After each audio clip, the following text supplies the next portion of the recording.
Continuing my quest to watch far too many movies in July, I watched four films starring Ronald Colman. These were the ones that we aired on TCM on Thursday, and I was catching up on them. So there's only like one of these that I really enjoyed, to be honest. Though Coleman is always good, the films weren't necessarily that great. The first one was Clive of India. It's directed by Richard Bolslavsky, and has Colin Clive in it, who is an actual descendant of the Clive of India that is being portrayed in this film. And Colin Clive was in another one of the films I watched as well. So this was set in the 1700s, and it is about a real man named Robert Clive, who sort of is why we had colonial India. So because England and Portugal and what did it say? England, French, and Dutch and Portugal were all fighting over India, and Robert Clive is one of the ones that sort of, I guess, took over for England. The movie basically shows him being an asshole in his personal life, but like a great colonist. And so it's really hard to watch now because you're like, okay, so you were an asshole and an asshole? Yay! Except in his time, he was a great man because he helped with the colonization of India. So, but it's really hard to watch colonization movies that like don't show the colonized at all, which is a very modern way of looking at it. But like, I just can't do it. So, the one thing this movie did have going for it was Loretta Young. She was great. Her character, unfortunately, did not have much to do, but she was luminous. So if you're a completist for Coleman or Young, watch this movie. Otherwise, you can probably skip it. Or unless you're like really huge into colonialism, and then there you go.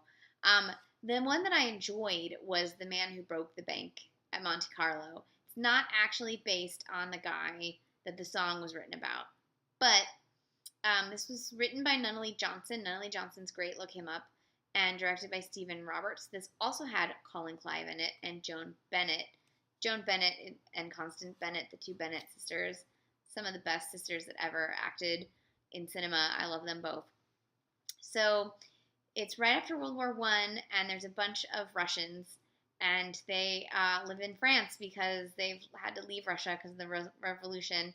And Ronald Colman used to be an aristocrat, and they have saved money over all these years and have given him the money, and he's going to go to Monte Carlo and play one big gamble, and it works, and he wins all this money, and the banks at Monte Carlo are like, well, we can't have this guy like win all our money and then say it was luck and that like it's never going to happen for anyone else again. And so they hire Joan Bennett and Colin Clive to try to get him to come back and both lose all his money and take back what he said about how it couldn't happen to anybody else. And the pacing's a little weird in this movie, but it's a fun comedy, and Colman and Bennett have great chemistry, and Colin Clive actually looks like a living human being for once, which is strange.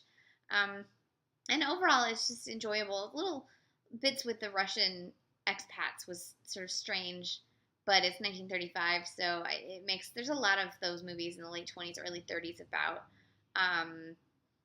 post-Russian Revolution expats living in various parts of Europe, so it kind of fits into that canon.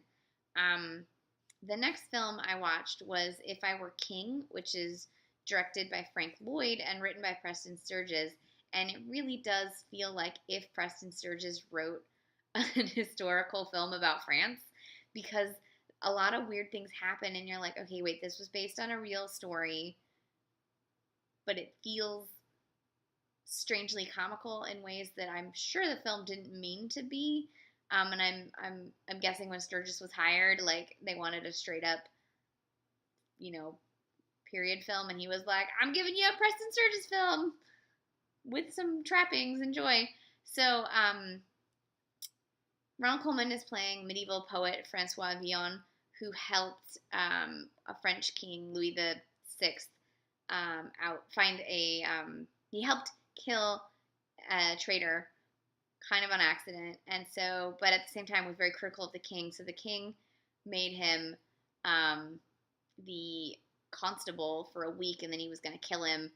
But then shenanigans ensue, and he doesn't get killed. But at the same time, he falls in love with Frances D. And how do you not fall in love with Frances D? And so there's like this romantic comedy kind of aspect going mixed in with this weird political commentary on rulers, all sort of mixed together. Basil Rathbone plays the king. Like, there's a lot going on in this movie. Frances D is so fantastic. It's a strange one, but I enjoyed it not as much as I enjoyed the Count of Monte Cristo, the Man Who Broke the Bank at Monte Carlo, but I did enjoy this one, mostly because it made me wish that Preston Sturges had written like a fictional period film, because I feel like he would have made a great one. What else was I going to say? I don't know. So then I watched, the last one I watched was William A. Wellman's The Light That Failed. I love William A. Wellman. He's one of my favorite directors. He generally does melodrama really well and adventure films. So this one is based on a Rudyard Kipling novel, so you know it's going to be paternalistic and a little strange with its colonialism. So it's a nice bookend to the Clive of India one.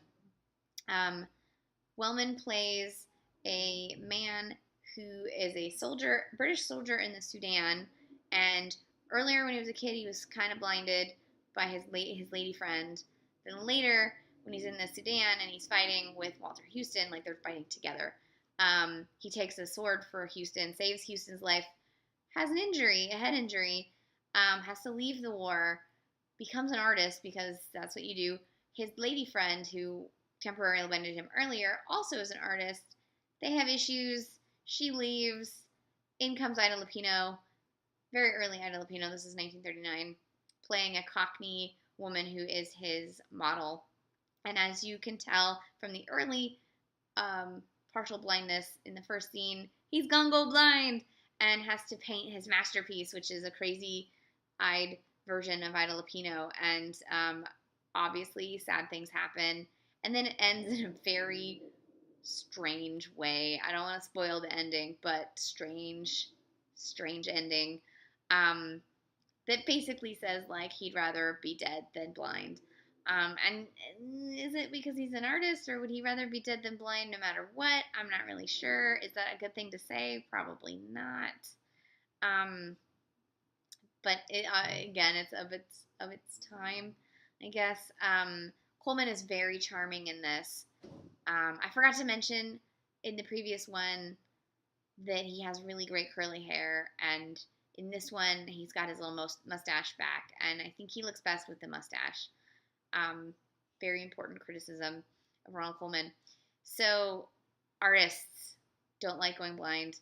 That's what you learn from this film.